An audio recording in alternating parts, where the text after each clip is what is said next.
হরে কৃষ্ণ। আজ আমি 2024-এর যোগিনী একাদশী সম্পর্কে বিস্তারিত আলোচনা করব। প্রতি মাসে আলাদা আলাদা একাদশী পালিত হয়। একাদশীর হিন্দু শাস্ত্রে বহু মহিমা আছে। আষাঢ় মাসের কৃষ্ণপক্ষের একাদশী হচ্ছে যোগিনী একাদশী। এই একাদশী মানুষের চর্মরোগ, বিভিন্ন ধরনের অপযশ থেকে মুক্ত করে এবং জীবনকে সফল করে তুলতে সাহায্য করে। যোগিনী একাদশী 2024 তারিখ হিন্দু ক্যালেন্ডার অনুসারে আষাঢ় মাসের কৃষ্ণপক্ষের একাদশী তিথি শুরু হচ্ছে সোমবার 1 জুলাই সকাল 10:26 এটি 2 জুলাই মঙ্গলবার সকাল 8:44 পর্যন্ত চলবে। উদয় তিথি অনুসারে জুলাই মাসের প্রথম একাদশী পালিত হবে 2 জুলাই।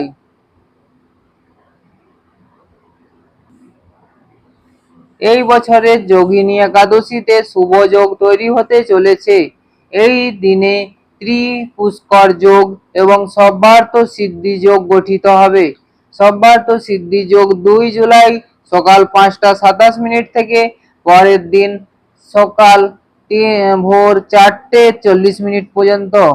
ত্রিশঙ্কু যোগ 2 জুলাই সকাল 8:42 থেকে 3 জুলাই ভোর 4:40 পর্যন্ত চলবে। এই শুভ যোগে পুজো করলে দ্বিগুণ ফল পাওয়া যায়। যোগিনী একাদশীর উপবাস ভঙ্গের সময় যোগিনী একাদশী 2রা জুলাই আপনি করলে 3রা জুলাই পালন করবেন। 3রা জুলাই আপনি উপবাস ভঙ্গ করবেন। ওই দিন ভোর 5:28 থেকে 7:10 মধ্যে উপবাস ভাঙবেন। একাদশীর আগের দিন ও পরের দিন আমিষ জাতীয় খাবার খাবেন না। ওই দিন নেশা জাতীয় দ্রব্য গ্রহণ করবেন না। একাদশীর দিন পঞ্চশস্য ভক্ষণ করবেন না, নেশা জাতীয় দ্রব্য গ্রহণ করবেন না। একাদশীর দিন ভগবান বিষ্ণুর পুজো করবেন। ওই দিনে খুব ভোরে উঠে স্নান করে সূর্য দেবতাকে জল দেবেন। তারপর ভগবান বিষ্ণুর ঘর ঠিকভাবে সাফ সাফাই করে ভগবান বিষ্ণুর পূজা করবেন। ওই দিন ভগবান বিষ্ণুকে গঙ্গা জলে স্নান করিয়ে শুদ্ধ বস্ত্র পরিধান করাবেন এবং নিজে শুদ্ধ বস্ত্র পরিধান করবেন। ভগবান বিষ্ণুর সাথে সাথে মা লক্ষ্মীরও পূজা করবেন। ওই দিন ভগবান বিষ্ণুকে হলুদ ফুল, পঞ্চামৃত, হলুদ ফল, মৌসুমী ফল, হলুদ চন্দন দিয়ে পুজো করবেন। সাথে প্রসাদে তুলসী পত্র দিতে ভুলবেন না। ওই দিন ভগবান বিষ্ণুর 108 নাম আপনারা পাঠ করবেন, প্লাস মালা জপবেন। ভগবান বিষ্ণুর বিভিন্ন বই পড়বেন এবং 108 বার ওং নমো ভগবতে বাসুদেবায় নমঃ পাঠ করবেন। শাস্ত্রে রয়েছে একাদশীর দিন ভগবান বিষ্ণুকে অন্ন ও ডাল অন্যান্য সবকিছু দিয়ে যে পুজো করবেন, ওই দিন ওই জাতীয় খাবার খাবেন না, তা রেখে দিবেন, পরের দিন তা গ্রহণ করতে পারেন। একাদশীর দিন কেবলমাত্র ফল খেয়ে উপবাস পালন করবেন। এছাড়া সাবুদানার পায়েস, সাবুদানার সবজি, সাবুদানার লুচি এই জাতীয় জিনিস খাবেন। ভুলেও অন্ন গ্রহণ করবেন না। যারা একাদশী করবেন না তারা ওই দিন অন্ন গ্রহণ করবেন না। এই তিথিতে ভুলেও চুল, নখ, দাড়ি কাটবেন না। ব্রাহ্মণদেরকে কিছু দান করবেন। পারণের দিনে অন্ন দান করলে খুব ভালো হয়। যোগিনী একাদশীর গুরুত্ব।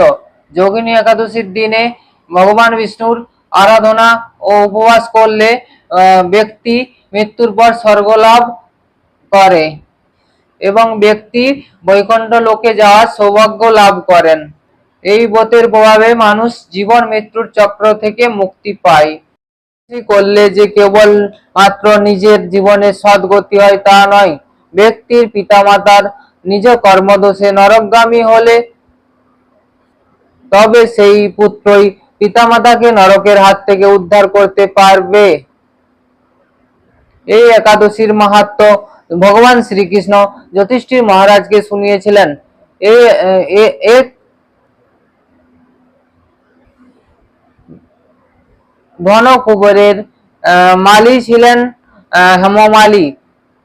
ধনকুবের ছিলেন শিবের ভক্ত, তিনি শিব পুজো করতেন।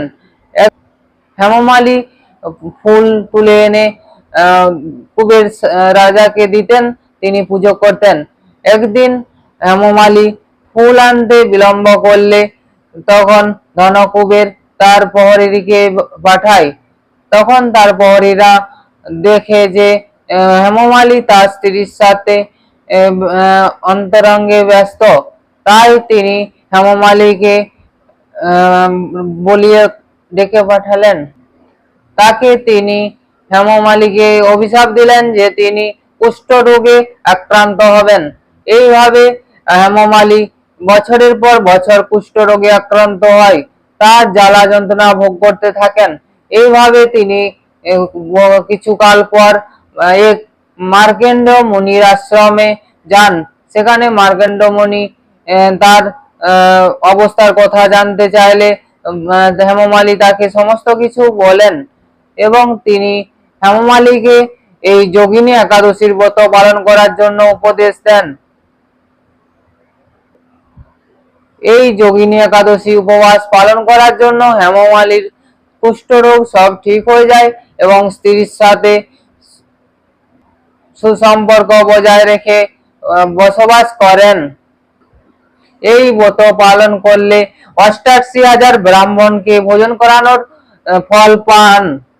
যে ব্যক্তি মহাপাপ বিনাশকারী পুণ্য ফল প্রদায়কারী এই একাদশী ব্রত পালন করে সে অচিরেই সর্বপাপ থেকে মুক্ত হয়ে যায়।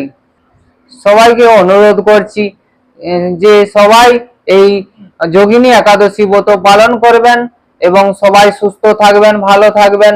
এই বলে আমার ভিডিও এখানেই শেষ করছি। হরে কৃষ্ণ।